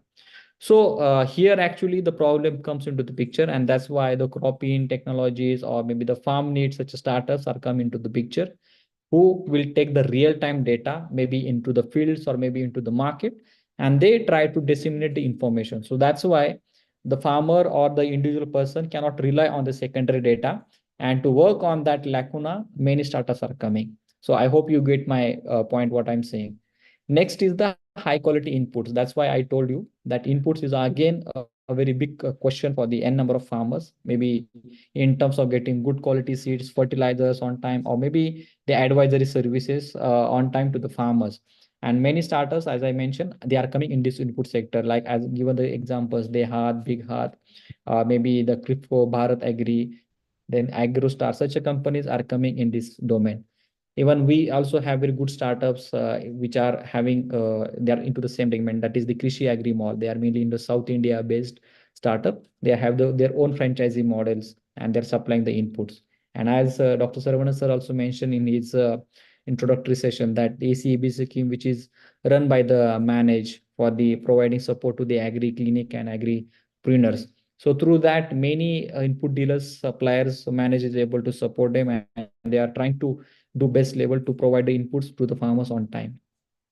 Another the factor is that the insufficient the supply chain or the inefficient supply chain. Like it means that let's say farmers have the good produce in their hand, but they're not able to sell it in time, or they don't have transportation in place to give these things to the farmers at their from the consumers end. So that's the reason the post-harvest losses are there. I'm not going to talk about it. How much processing is happening on the produce, you must be aware on that. Sometimes farmers are throwing their produce on the roadsides as it is because of the market fluctuations, or maybe due to the lack of storage facility. So many reasons are there, and that's why many startups are coming in this domain also. I would like to share a good example of EcoZen, which is one of the startup dealing into the movable storage kind of thing, like a tractor mounted trailer, the kind of container which will provide you the facility of storing your the fresh veggies or the fresh vegetables. And because farmers cannot take their produces to the cold storages, so that's why cold storage are now reaching at the at the farms level. So that kind of startups are coming, and even Bharat Godam, Apna Godam, such a many startups are coming in this domain. Along with that, transportation factor is there. So Transity is one of the startup is coming in this domain, which will you can able to track how my produce is handling, at what time it will be reached to the farmer's end. So there are n number of examples are there where the many startups are coming, which are dealing in a very niche areas, like somebody maybe into the post harvest, somebody into the transportation segment, somebody into the predicting the farmers market prices, maybe somebody's dealing with the connecting from farmers and to the consumers end level. So many very vast segment, many startups are coming, and they are dealing in a very small areas. Another thing is the employment is very difficult challenge. Like, although as sir mentioned, I am also one of the agri graduates, but still I don't want to work in the fields, because the of course so much of risk is there in this field. Because although I don't know if I work in the field also I'm getting the income, I don't know whether if I produce these things, what much price will it will get. That is the question. So that's why although agri graduates or many are there, don't want to work in the fields or don't want to try their pursue career into the agriculture field. And that's why nowadays, if you can see that we are not getting labors on time in our fields also. And that's why many robotics automizations are happening in these areas. And due to the unemployment or the labor issues, many startups are coming in these segments. So if you can see the small tools like the power tillers, some small weeding machines, the sprayers, such innovations are coming in these areas to avoid this employability or the labor issue in this region. Going a little ahead, the cost of equipments, like if we can see there are monopoly in this market, like big companies, like you could talk about the tractors like John Deere, Mahindra, Tafe, then New Holland, such a companies are there for longer time. But this small farmer size, where India more than 60 to 80% having the small lands, and they cannot afford this big kind of equipments, although they are not useful for the farmers. So that's why a jugaad kind of innovations are coming, which will save the cost and the space also, and as per the requirement of the farmers are coming. So that is more attracting sectors, and we are getting very good innovations in this domain as well. And the finance factor, as I mentioned, how important credit to the farmers, and I discussed couple of startups also which are offering finance to the farmers at on time with as per their convenience and the requirement. So this is just about the agri domain space. Let me talk about the manage. Already, Sarvanan sir has given little idea on that, but I'm just going to echoing the same thing again. That manage is as one of the autonomous institute since from last 35 years we are working in the extension domain. But under the manage CIA after 2016, actually, these operations are started from 17, 18 onwards, but from 16 onwards, we have been doing this activity for the startups and encouraging to the entrepreneurship with the Center of Excellence and Agribusiness Incubation Center. So we called it in short as a managed CIA. So this is the Section 8 company operating as an individually under the manage. And till the date, we have supported and funded close to 174 startups.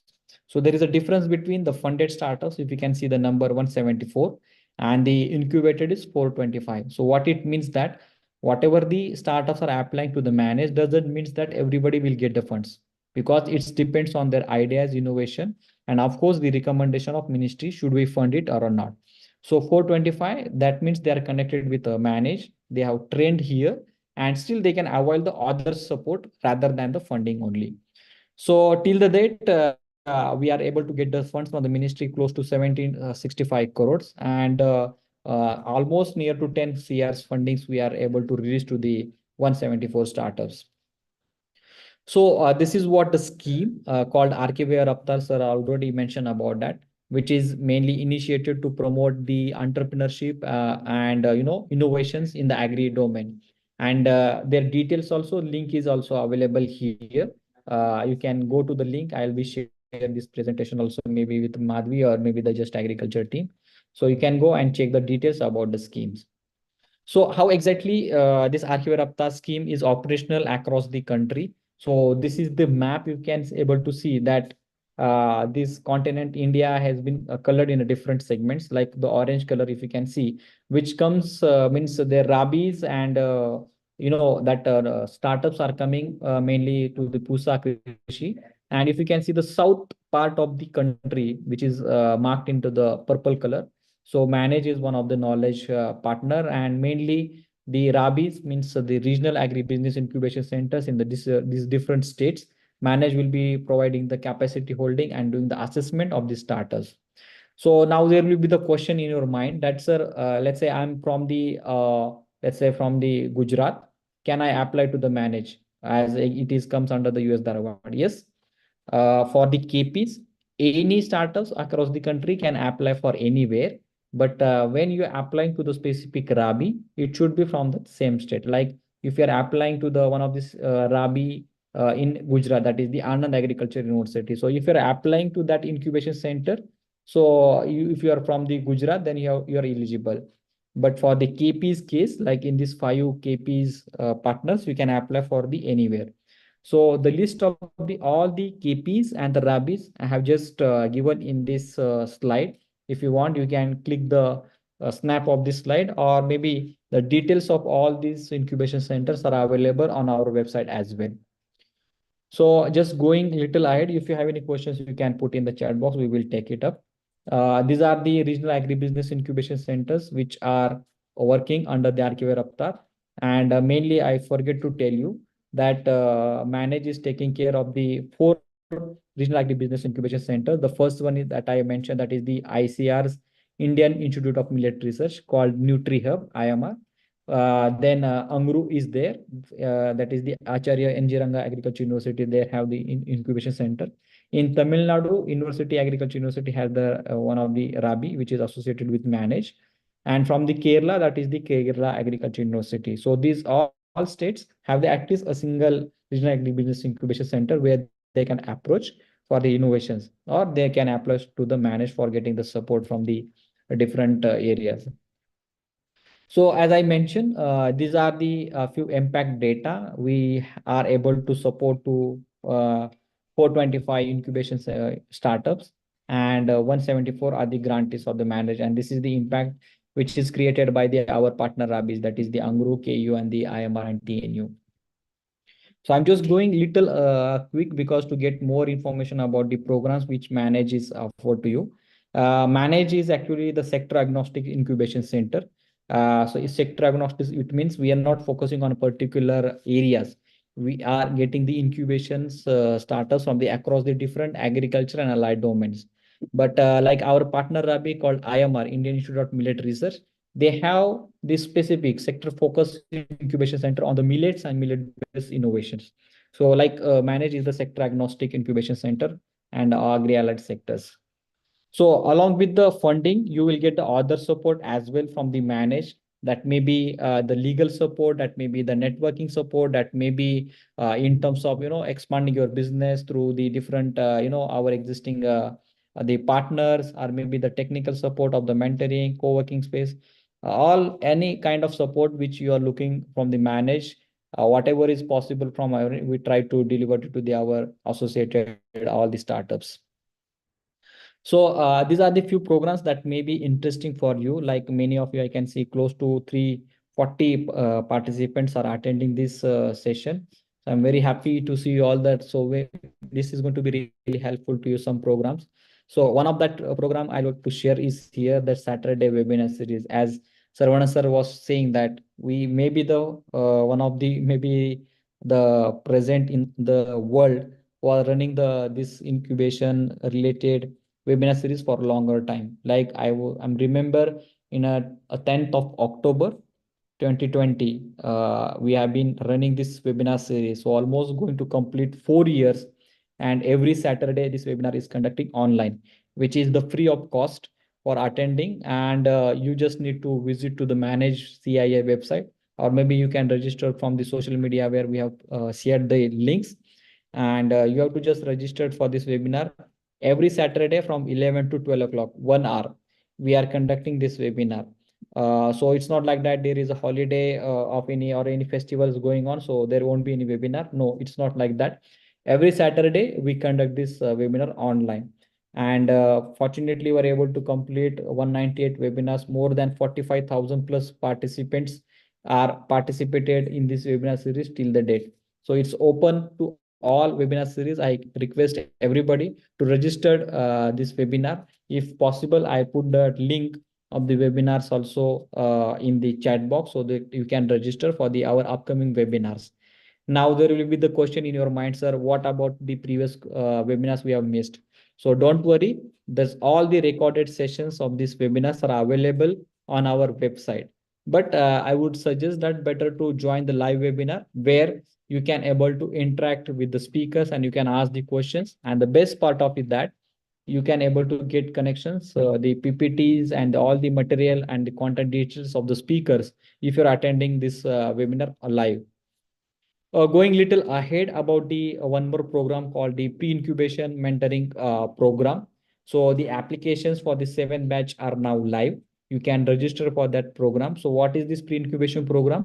So it's just a basic of the entrepreneurship or the startups. Like you can say the ABCD of the businesses you can able to learn.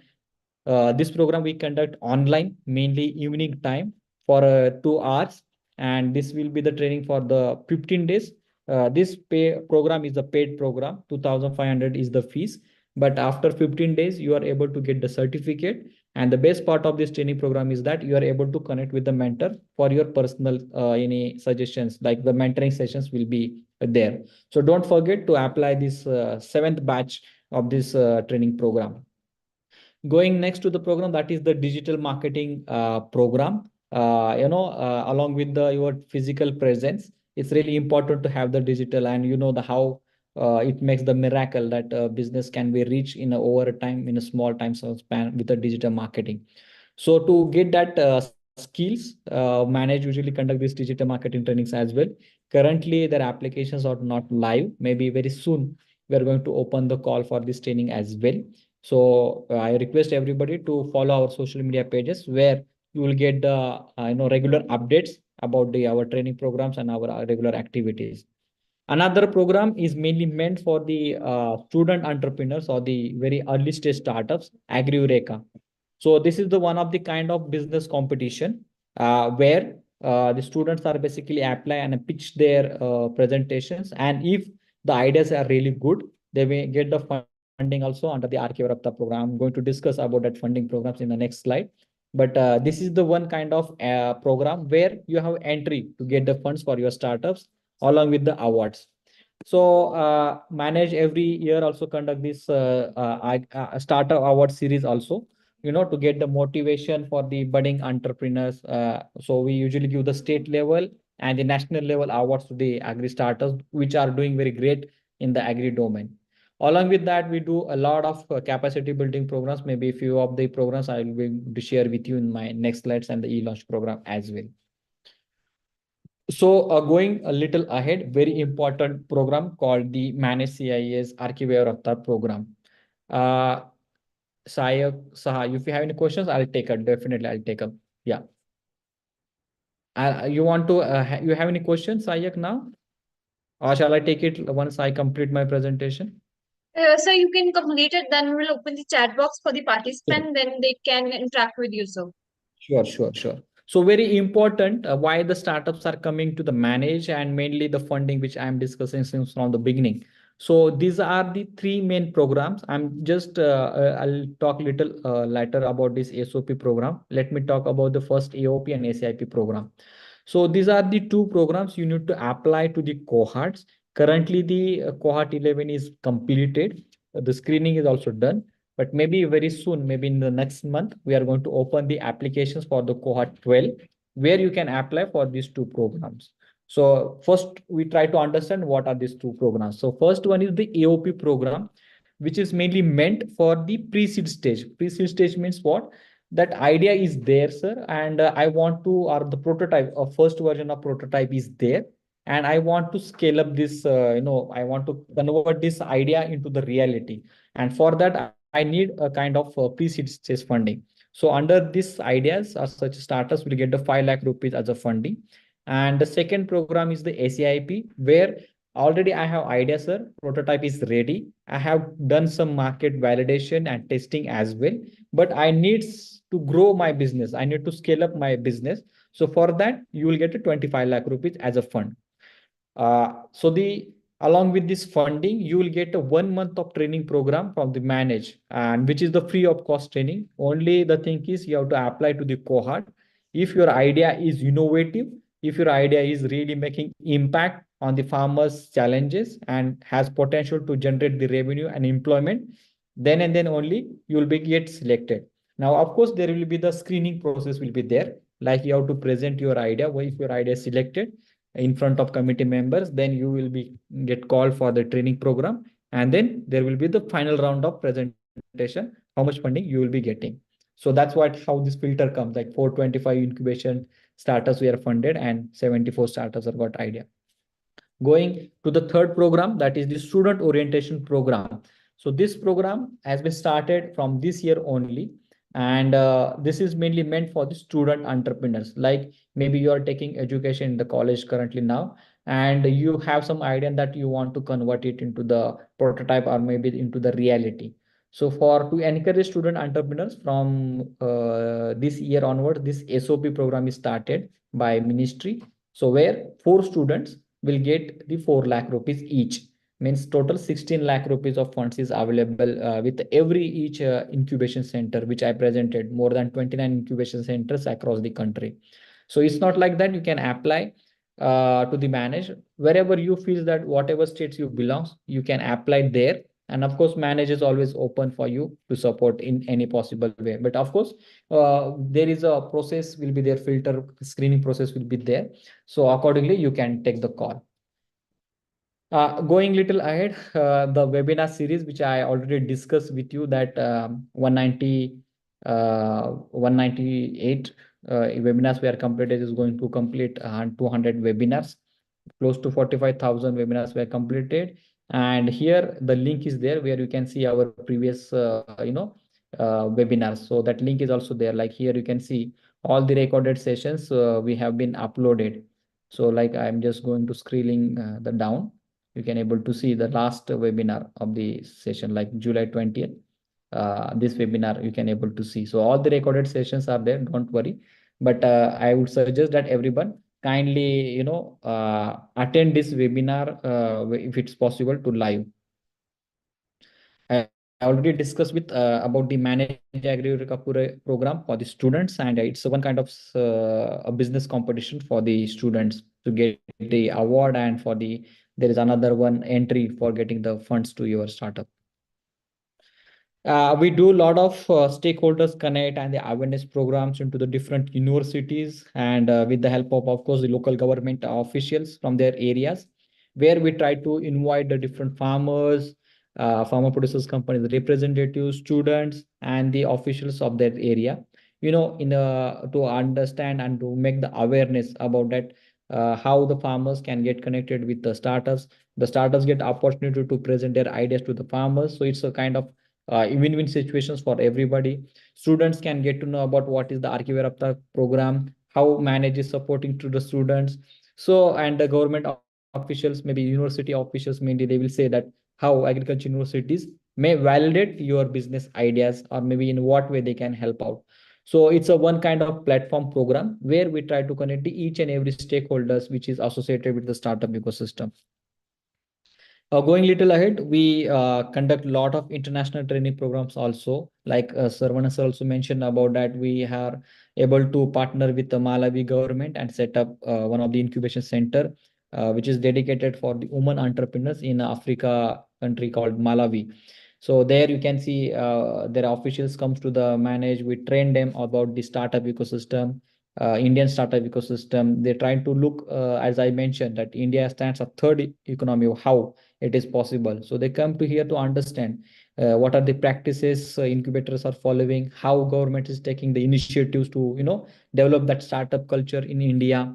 Then they try to understand what are the business models, or the what are the incubators models they are running. And our team also went to Malawi to train their staffs, and that one of the very pilot project you can see the already comes into the picture, and many developing nations are approaching to us with the different programs. We do a lot of capacity building programs, mainly for the students, government officials, maybe that may be from the Atmas or maybe from the extension government officials, which is mainly the agenda to train them and through their trainings to reach to the farmer. So it's a kind of training to the master trainers or TOT model, which we try to develop through this kind of capacity building programs.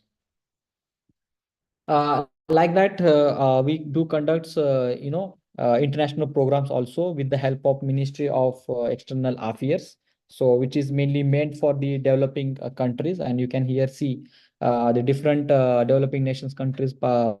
in this and the FPOs model. So many different themes are there, but this training is mainly meant for the international delegates.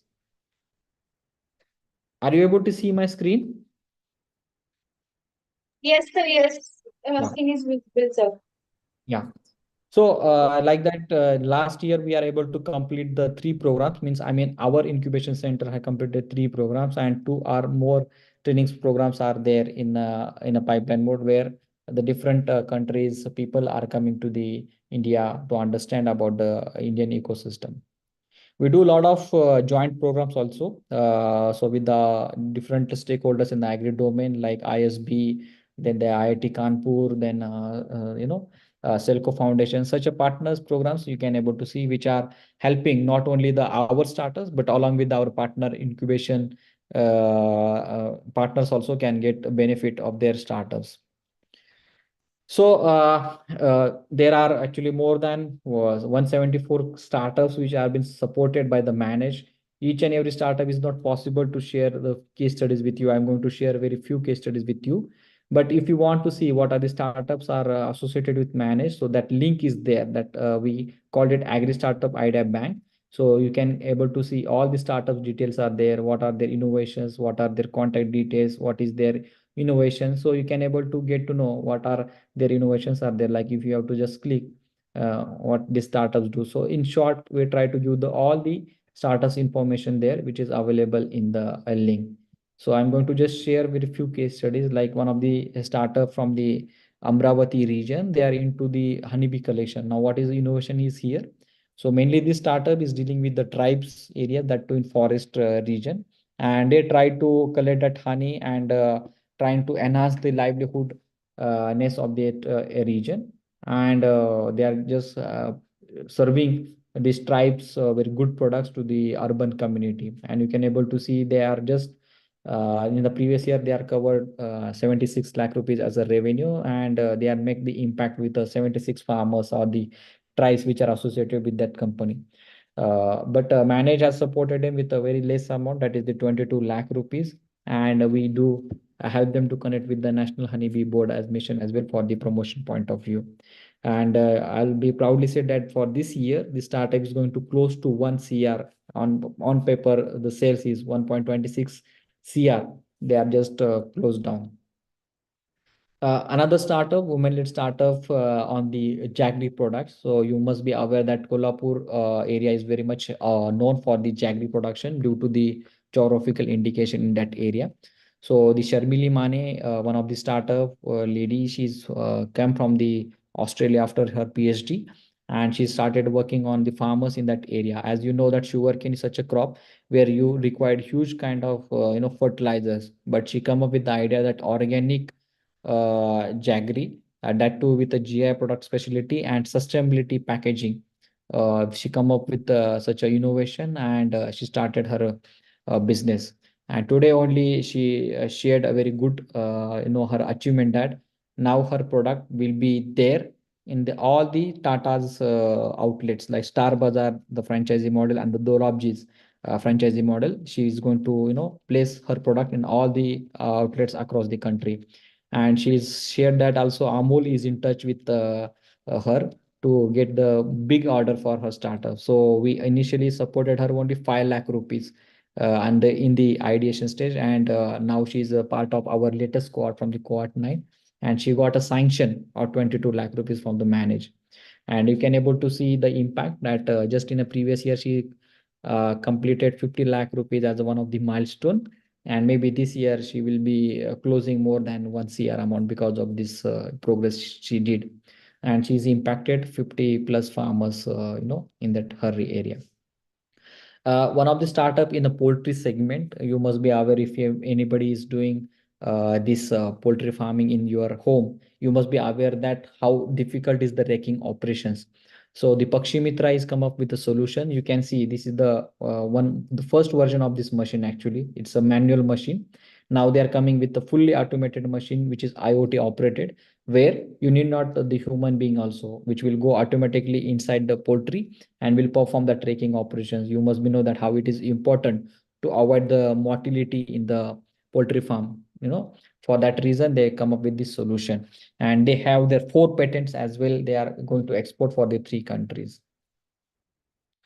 One of the startup from the Davangere area from the Karnataka ecopreneurs. So you can see this Nagan Gowda is one of the agri graduates, and he started very simple business kind of consultancy business to the farmers.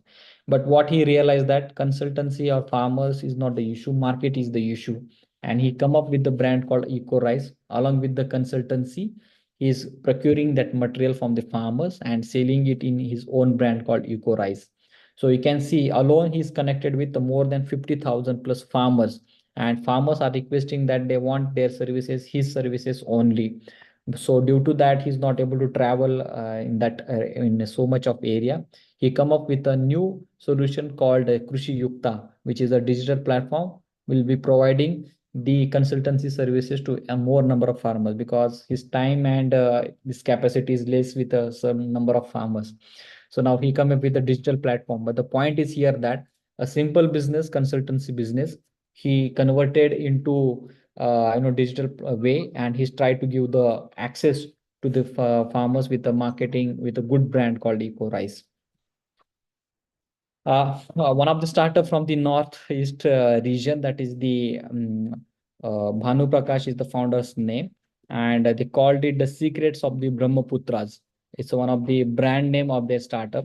And what they do, they have 12 plus GI tag product in the northeast region, and he's just collecting that material and selling in his own umbrella. It's kind of Amazon model, you can say, but they are operating offline in that area. The very best part I'd like to share here that along with this funding 50 lakh rupees, Manage is able to connect the startup with the Assam government for the land purpose. They are looking for the processing unit and the land. So with the 1 rupees lease, they got the 60 acres of the land. So that kind of support he get from the management along with the funding. And you can see this Bhanu Prakash is able to establish his connection in a European market. Like he recently traveled to the Germany, and he got very big assignment for this very special kind of products from the northeast region. As I mentioned, precision farming is one of the area. So you must be aware about the startup called Marut Drones. They are into the drone farming, and they are providing these custom hiring centers, these drones. And jointly they are working with many state governments as well, with Maharashtra, Telangana, and the Karnataka for initiative called the Farm Didi, and they are also one of the very big player in this space. So Manage has supported them with a very small amount of 20 lakh rupees for their innovation. Another startup, woman-led startup from the Kurg area. You must be aware about that area. That Kurg is very popular for the hill station, for the tourist attraction. So this single lady, if you can see, she trained alone herself 30,000 plus women, especially in that region, to just aware about the avocado processing and the mushroom farming. So we have supported her with a very small amount, that is the 10 lakh rupees. But fortunately, we are able to connect her with KVK Gonigopal. Thanks to them, they have provided the space where she can conduct the trainings for the creating the micro entrepreneurs on these processing of the avocado and the mushroom production. And they also availed her the small processing facility. By using their facility, she is doing her own business with a brand called Spices and Beans. One more example from the Kerala, that is the Goods and Happy Botanics. So when he presented idea at very early stage with the 3 lakh rupees, we are able to support him. But if we can able to see that these pots has 4 patents, a single pot, like they have developed in such a way that the microgreens or the sprouts can grow very faster, and the any ants or many insects cannot be harm these microgreens. As you know that microgreens has more nutrient compared to the sprouts. So he has designed these microgreen pots, and he's selling now through the Amazon and the virtually also in that region. The good part I love to share here that the Manage has connected him with the Coconut Coir Board, CCRI in Kerala, and they helped him to to convert their ideas into the reality. Like if you can able to see here, this is the very I don't know whether you can able to see. This is the bait, small cocoa pits are there. It consists of the microgreens as well as the seeds, the sprouts, and you have to soak it for overnight, and you can see the result in this way. So in that way, this coconut coir board help him to prepare that coconut baits and conducting the trials in their premises. One example from the West Bengal, that the lady Miss Jinali is from the Mumbai only, but she's operating mainly in West Bengal, where banana farmers are there. And if you can able to see this picture, the bag is made up with the banana waste material. Like you know that after the harvesting of banana, the stems are thrown as it is, and which makes very very difficult for the farmers to decompose it, or maybe it will be remains as it is in the field. So by using that banana, she's procuring that bananas 3 rupees a kg from the farmers, and she's extracting that banana fibers, and through that extract, she's able to convert that bananas waste into the kinds of waste to wealth kind of bag, you can say. So her startup also got very good recognition. She closed to 30,000, 30 lakhs plus business from this financial year. And Shoppers Stop, such a good outlet, super hypermarkets are giving her order, and mainly international brands from the Europe, from US, and the Germany. She's getting very big orders for her vegan leather. And Manage has supported her. The sanction amount is 25, but we are able to release her the first installment of 10 lakh rupees, and she's doing really great with her innovation. And she is mainly promoting to the employment of for the women. So more than 60 plus women are working in her firm. So that's it. There are many case studies we'd like to share with you, but due to time constraints, I am not able to talk much more. But I'll be happy to take any questions if you have. And Yes, these are the so details. These are the details where also you can reach to us for your queries or for any kind of assistance if you are looking for. So once again, thank you so much for the opportunity, and I'll be happy to take any questions if you have. okay, so participants, we have opened the chat box. You can ask your queries.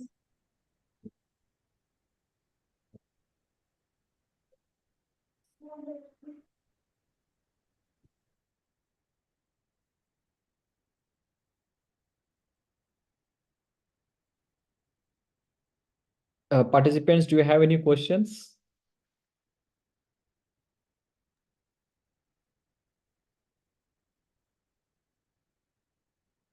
I'm just He sharing. puts I'm just sharing the link where you can able to see our recent programs and the updates about the program so that you can get the more details.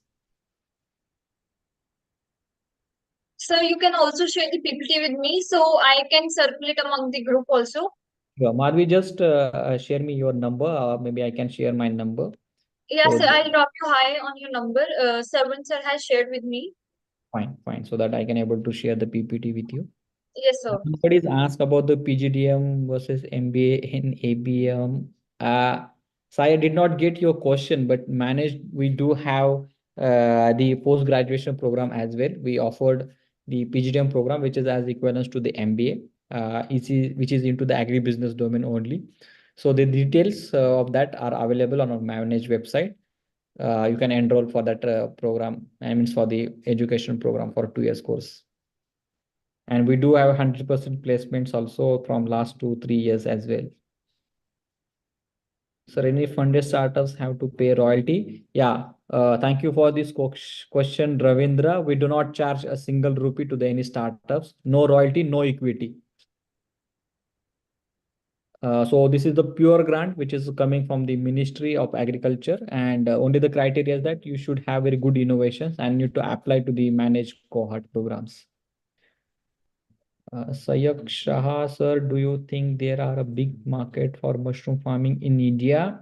Sayak, what I would say that yeah, I'm not that much very great marketeer or the say to predict the market for these things, but of course there is a need of the mushroom farming because of the infrastructure and the requirement coming from the urban market, especially because of the B12 deficiencies, which is going to be after the D12 deficiency. So there is a market, but only thing is that in what way and the best way you are able to produce it, and the supply chain is a critical factor in this farming area. I can see they are writing very informative. Sir, any may I get kindly can entrepreneurs may get funds from? Sir, I may get kindly know how can one entrepreneur get proceed? Yeah.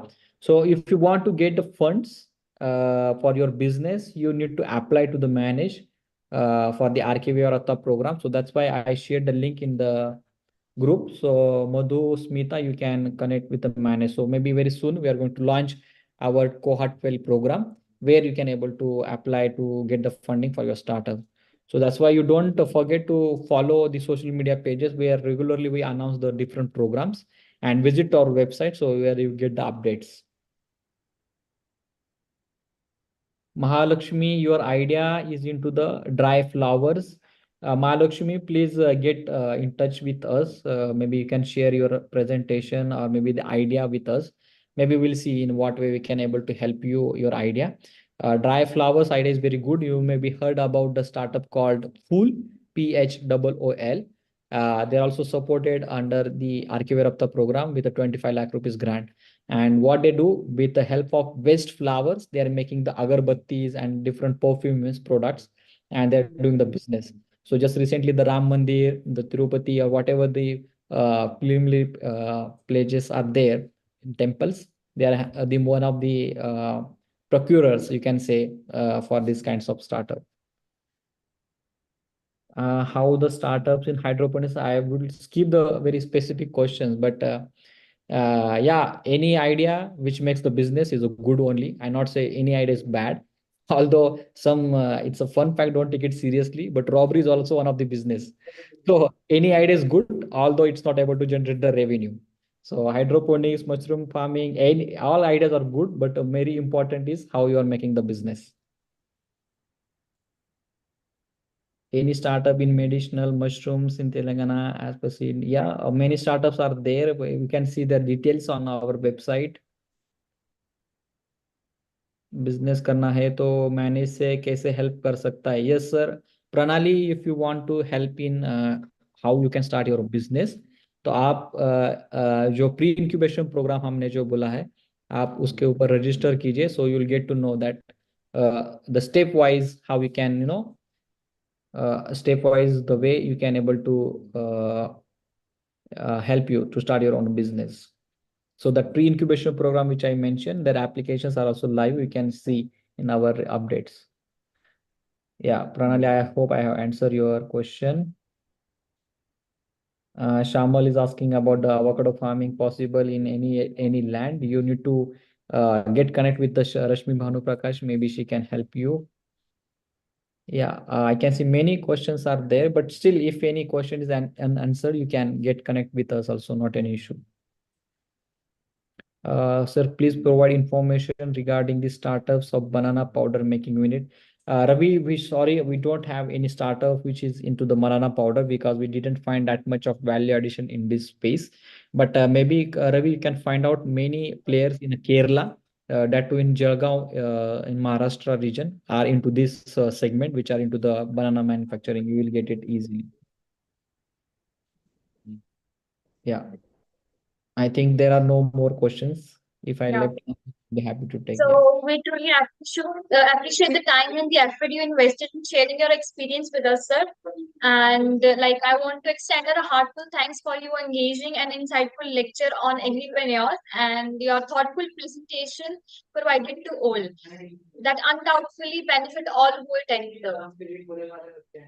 Yeah, thank you so much, Madhvi, once again, and all the organizers for giving the opportunity. And I can see maximum crowd still is there and attending this webinar. I'll be really happy to see all. Still, if you have any questions, queries, you do reach us with the emails, and we'll be happy to share, support you at any possible way. Thank you Sure, once sir. again, Thank you all. so much, Have sir. a Thank good you day. so much. Yeah. And thank you, participants. And we'll be sharing the PPTs with you shortly in the groups.